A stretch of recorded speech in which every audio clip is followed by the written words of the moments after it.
Even now I've turned 30, I sometimes dream about something.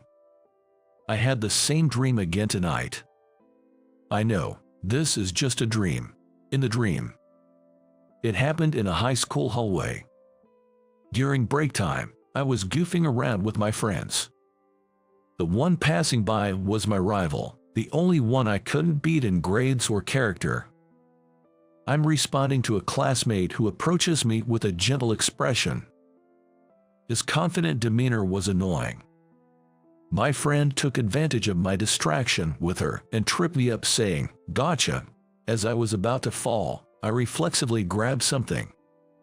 It was a sensation like nothing I'd ever felt before. It was soft, warm, and too big to fit in my hand. It took me a few seconds to realize what I had grabbed was her. Well, it was her boob. "I'm sorry." I apologized hurriedly, but she calmly said, "It's not worth an apology." I'm still curious about the meaning of her words. That's why I keep having this dream. I let out a small sigh as I woke up to the alarm clock. My name is David Miller, and I'm turning 30 this year. I got a job at a well-known company right after graduating from university. I was assigned to the system management department. It's a department that takes on the entire system management for the company. The work is rewarding, and I also got a beautiful girlfriend. My perfect life isn't something that just started recently. I was perfect from the moment I was born. Born into an old family, I was raised without any hardship.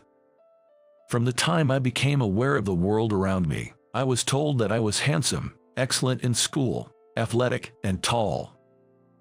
Throughout elementary and middle school, I was hailed as a prodigy. It can't be helped that I misunderstood that I was highly competent because of how I was raised. In fact, I was a person with no faults. However, a turning point came when I entered high school. For the first time, I met someone who I might lose to. She is the honor student Fargley. She was excellent not only academically, but also athletically. The big difference between her and me was her popularity. Unlike me, who was immature in character, she was already complete. There was hardly anyone who disliked her in school. She always had a gentle expression on her face. I was not good at her. Her name was Ashley Brown. She always had her shoulder-length hair tied back in one. I still vividly remember the pleasant smell of her shampoo whenever she walked by. When I found out she was applying to the same college as me, my competitive spirit ignited like never before. The college we were aspiring to was among the most challenging. I swore to myself that I would make up for all the times I'd lost in the past right here. Swearing to myself, I hit the books like never before. I was so relentless in my studies, not allowing myself a single mistake, that my parents would worry and suggest, "How about taking a break?" Once, she spoke to me after she found out we were applying to the same college. "David, I heard you're applying to the same college. Let's do this together." I felt embarrassed when she flashed me her sparkling smile. She said she brought some candy, and she left a strawberry-flavored one on my desk before she returned to her own seat and looked out the window. There was a hint of melancholy on her side profile. I think this was about 3 days before the exam. On the day of the exam, I searched for her at the test center. Since we had all applied together from school, our candidate numbers should have been close. Proof of this was that my other friends had close candidate numbers. The seat 3 in front of me was empty.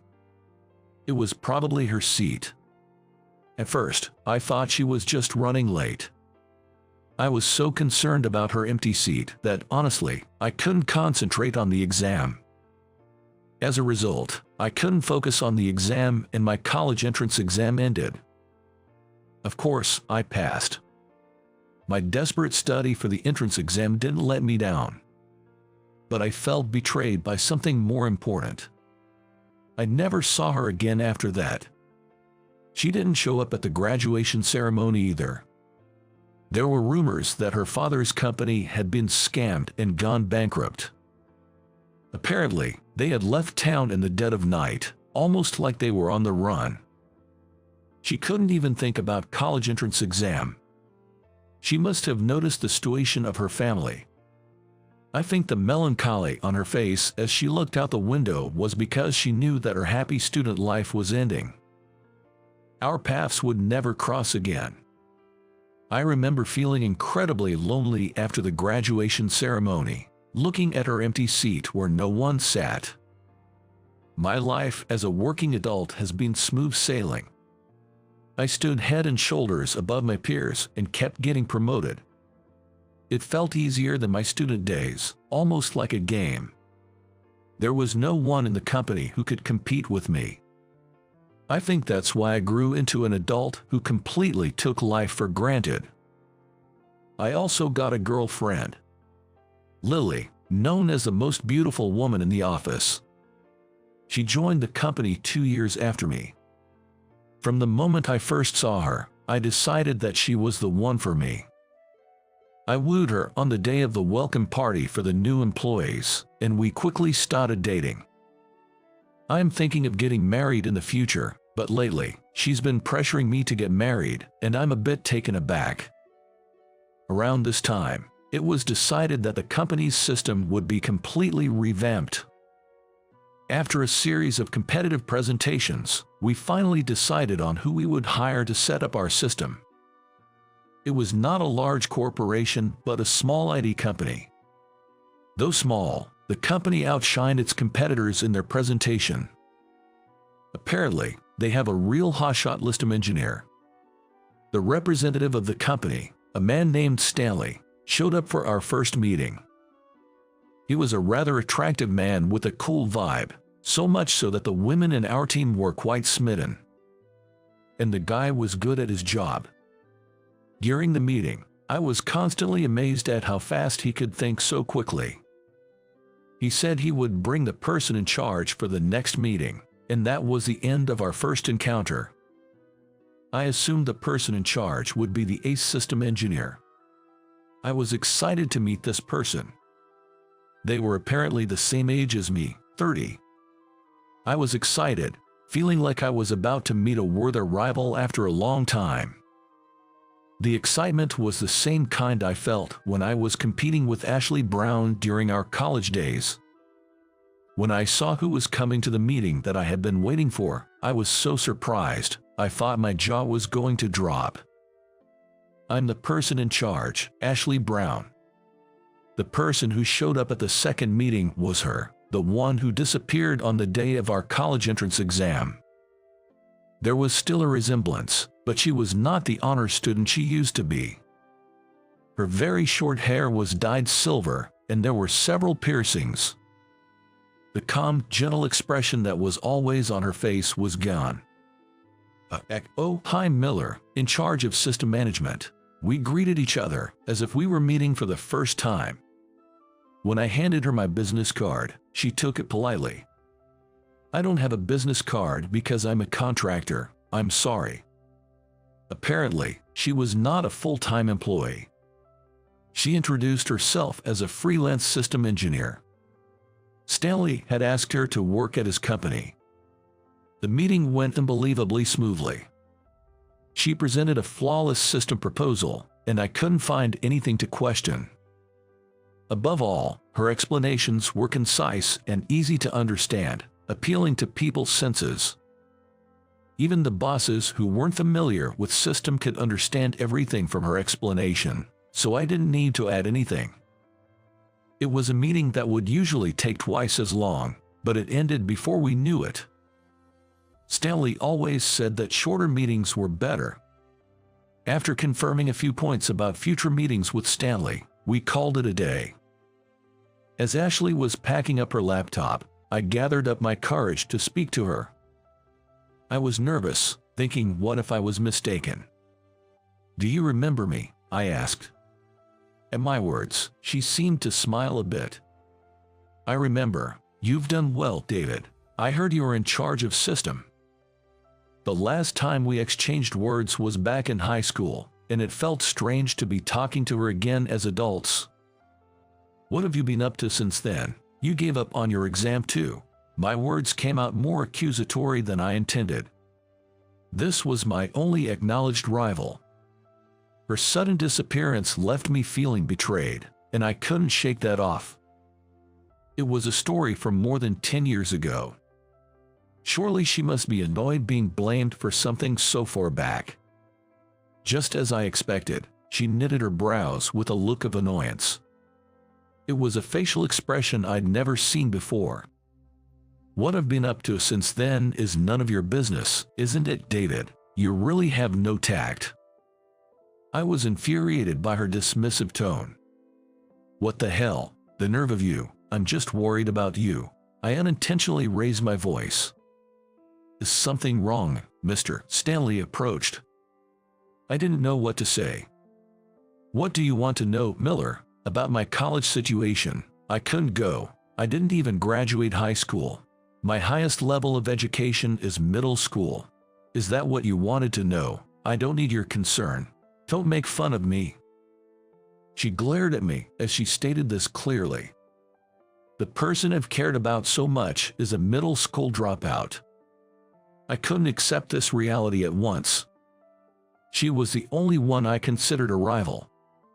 To be honest, there was even a part of me that admired her. Don't be ridiculous, Ashley. You've hit rock bottom like that. I knew my words were childish. But all I could do was berate and belittle her. Education, nonsense. You just have to work your way up with your abilities. Her words left me dumbfounded. I felt like I'd been hit back.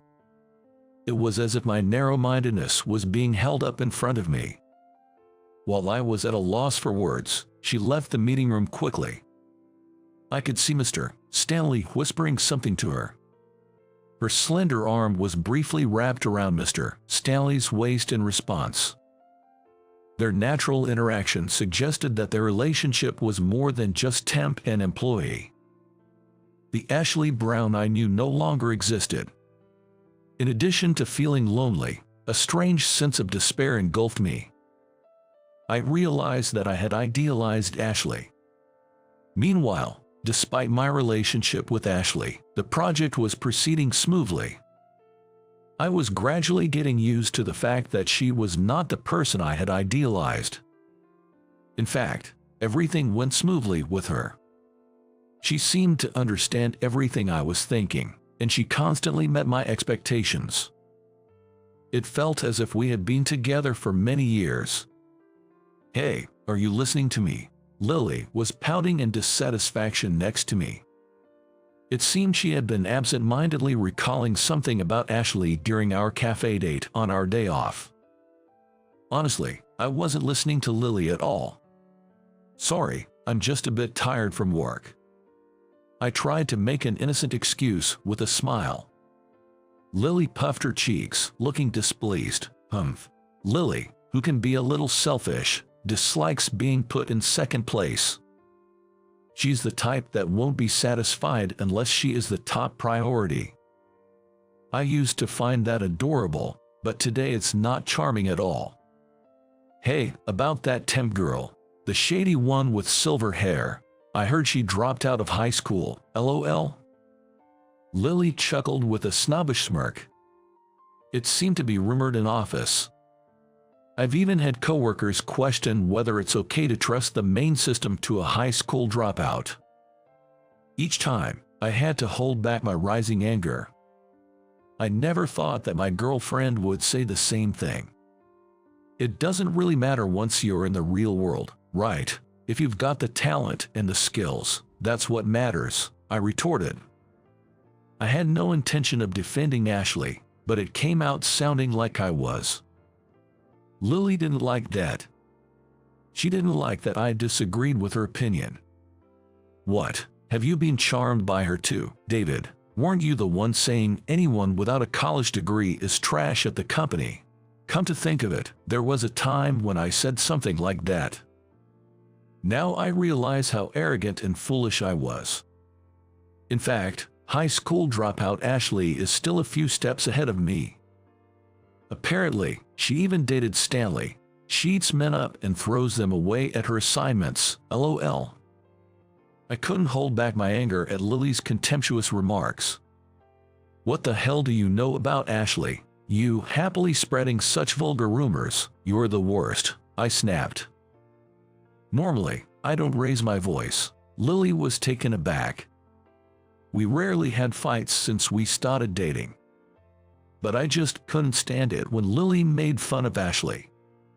Why do I have to be scolded? Did I say something wrong? Lily's face, teary-eyed and glaring at me, looked disgustingly ugly. She might have not meant to be bad. I probably shared the same mindset with her all along. Sorry to interrupt. Isn't it a waste of time to fight over me? Suddenly, we were surprised by Ashley's voice coming from behind. She seemed to have been working at the cafe counter. She had her hoodie up, so I didn't notice Ashley at all. Come to think of it, this cafe is near Ashley's workplace. We were the ones stepping into Ashley's territory. I just told the truth. I didn't do anything wrong. Lily glared at Ashley and, shouting, she bolted from the cafe. All I could do was watch Lily's back as she left. Abandoned in the cafe, Ashley moved over to my table, bringing his laptop with him. Isn't that your girlfriend, David? You're not going to chase her, Ashley said, without taking his eyes off his laptop screen. As she saw our quarrel, I couldn't reply immediately. As I remained silent, Ashley sighed softly. Why did you two argue like that? Well, wasn't that a harsh way to talk about Ashley? You don't know he was a top-notch student with both beauty and brains. Judging him like he's a loser, isn't that awful? I felt strangely flustered as I was being questioned. I didn't do anything wrong. I just wanted Lily to understand that I was arguing with her to defend Ashley. But Ashley just stared at me with cold eyes. These were not the calm, bright eyes Ashley had back in our student days. They were unbelievably cold and dark. Do you think I'm happy about what you did? She said, her voice choked with suppressed anger. How can you speak so confidently without knowing anything? That was just for show. Is flaunting your own righteousness a male trait? My homeroom teacher in high school was like that too. It's ridiculous. Ashley began to talk about her past. She pretended to be a straight-A student in order to get a scholarship. Apparently, her family fell apart during middle school, and it seemed like Ashley was the one holding the family together. Of course, going to college was out of the question. Ashley had been aiming for a special scholarship. Considering her grades, she could get a scholarship from any college. She said she wanted to escape from her home as soon as possible. Then, she was called by the homeroom teacher, who had something to discuss. She was told to give her scholarship spot to another student and take the SAT, which made her doubt her ears. The homeroom teacher was smiling, satisfied with his decision. He didn't even notice Ashley, who was in despair right in front of him. Being forced to take the SAT, Ashley worked harder than ever. But all that effort was in vain, as her family had to run away in the middle of the night due to financial difficulties. There was no way she could take the SAT under such circumstances. Hard work pays off, huh? That's the word of those who were rewarded for their efforts. Ashley ended her story with this line. That's why, David, I get annoyed when I see you. You've been blessed since high school and you shine. Honestly, I didn't want to meet you. She slammed her laptop shut, crumpled up the 2 checks, and with a thin smile. Ashley left the cafe after quickly settling the bill, leaving me dumbfounded and at a loss for words. Listening to Ashley's footsteps, I wondered what I did wrong. The more I thought about it, the more I felt like denying my own life. But that would just make me feel miserable. I downed my cold coffee in one gulp. Ever since running into Ashley on a day off at a cafe, her demeanor became even more businesslike than before. I can tell from her attitude that she wants to get this job done and cut ties with me as quickly as possible. Even though I was hurt by her attitude, we carried on with our work in a business-like manner. Mr. Stanley started to accompany her to meetings that she used to attend alone. There was no chance to speak with her one-on-one anymore. I could tell she was avoiding me completely. Her attitude began to irritate me, and I found it harder to concentrate on my work. To make matters worse, I reached my limit when I saw the two of them getting along so well during meetings. I heard rumors that they've broken up. But even then, seeing her put complete trust in Mr. Stanley stoked my jealousy, and I couldn't stop it. That's when I made a big mistake. It was a communication error about a system specification change. Distracted by the two of them, I made a beginner's mistake. Even though it was a beginner's mistake, a communication error about specification changes could be fatal. I'm sorry, I forgot to mention the specification changes during our last meeting. I realized my mistake when I was shown the developed system. As soon as I realized it, I broke out in a cold sweat and my heart began to pound. Mr. Stanley's expression changed quickly when he heard what I said. Even if there's some leeway in the schedule, specification changes are challenging. What do you mean by that at this late stage? Specification changes now. Mr. Stanley, who is always calm, raised his voice. I've been watching my team build this up. I guess it's no surprise that the words at this point are slipping out of my mouth. I bowed my head and apologized many times. We still have some leeway in the schedule, so it should be fine. Please let me check the details of the specification changes. Ashley controlled Mr. Stanley, who had changed color, and said in a quiet voice. I think she tried to prevent my mistake from being known to other colleagues. Ashley laughed a little and said, "We can do it." In the end, all we got was a reply that the delivery date would be just in time. Ashley said, "Don't worry," as she passed me, who couldn't hide my upset at making my first mistake since becoming a working adult. Just before the delivery date, I brought some gifts and went to Ashley's company. The lights were still bright even after work hours. When I rang the doorbell, Mr. Stanley answered. When I handed over the gifts, he smiled happily and said, "Thank you. We've received some gifts." When he called out to the company, men with unshaven faces appeared one after another and swarmed around the bag of gifts. I'm truly sorry for the inconvenience. To me, who bowed my head, Mr. Stanley said, "It's okay," and smiled. Thanks to Ashley's full support, I think we can make it in time. I heard that Ashley, who took on the specification changes, was blamed by other employees when she brought the changes back to the company. There was probably a criticism, saying, "Now you decide to take on such a reckless task." It was Ashley herself who silenced them. She bowed his head and asked for their support, assuring them that she would follow through on everything and take full responsibility. Ashley is a contract worker. She navigates this industry on her own. She hardly ever fawns over others or rallies on them. And yet, she bowed her head deeply and asked for cooperation. The office quieted down in an instant.